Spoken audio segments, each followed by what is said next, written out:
we started out with this thing 20 years ago. 21 years ago. How many people in this room are under 21 years old? Go there and check it out, and I feel like you can feel that there was just something special that went behind, making every single season of it, and there was chemistry. Like you can't really write that. You just sort of I guess they just cast it and try to get lucky every single time, and I think that we all got extremely lucky. Yeah. I'm your home in Cincinnati. Anyone been there? Woo. There we go. Did anyone go there specifically for OTH? If you haven't, make your pilgrimage. I highly recommend it. The mark of the show is always, and there is an energy in the air, like from the moment you land at Wilmington Airport, you come out. I was going to call it ILM, but no one knows. You get out at ILM and you just smell the air. There's an energy and there's a spark when you're walking around the old downtown and you go out to the beach, and that energy and that kind of vivacious nature is what went into the show, and it's almost like it was captured on film, like the aura was in the film. Pretty cool.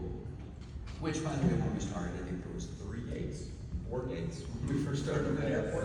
There's like 10 now. So much fun to play. Be able to go against the grain and just kind of get your hands dirty. But I remember a conversation with our writer, and when he pulled the trigger on Keith. Sorry, spoiler. I think everyone just by the reaction just knows. Spoiler.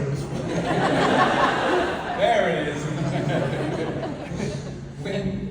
when he pulled the trigger on Keith, that moment, I was like, but how are you going to bring him back? Like, there's no redemption. And the conversation was a debate of, you give me enough time, anyone can be redeemed. Watch. And it was a challenge. I remember the challenge that he put on his shoulders at the time.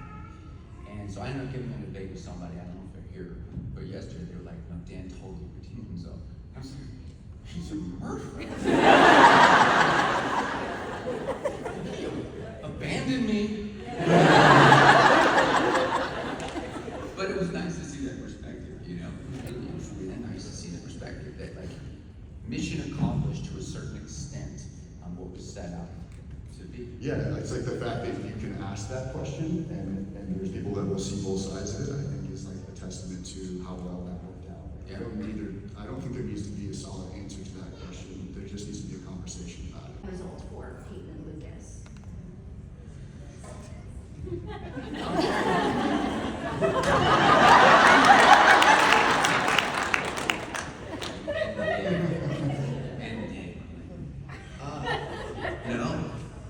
No, I don't. I think we all knew how that story was going to end at the end of the pilot, when Luke stares at Peyton and he says, "I'll be seeing you." In that one moment, it told me the entire relationship, and it told me that is the story that time will tell, and it's endless love.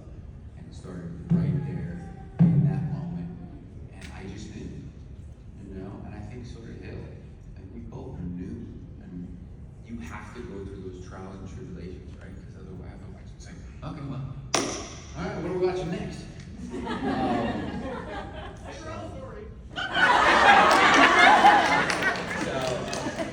it was good. Yeah. And hey, we drove off into sunset. It took us 6 years to get there. So I think that they were just two souls that were destined to be. I was wondering, real life, who's winning the game of one-on-one? If this was a football show, it would be a very, very different answer. I'm not going to play one-on-one in football. We'll figure it out. Actually, my boy and I do, but we play with a basketball net. Oh, nice. We've created, we do around the world football with a basketball net. Yeah, I took home Nathan Ian Scott's like signature shoe. I guess he got it in the beginning of season 5. Yeah. Yeah, I had it. There it is. And a jacket that I really loved. It's like a leather jacket that was kind of like a letterman jacket.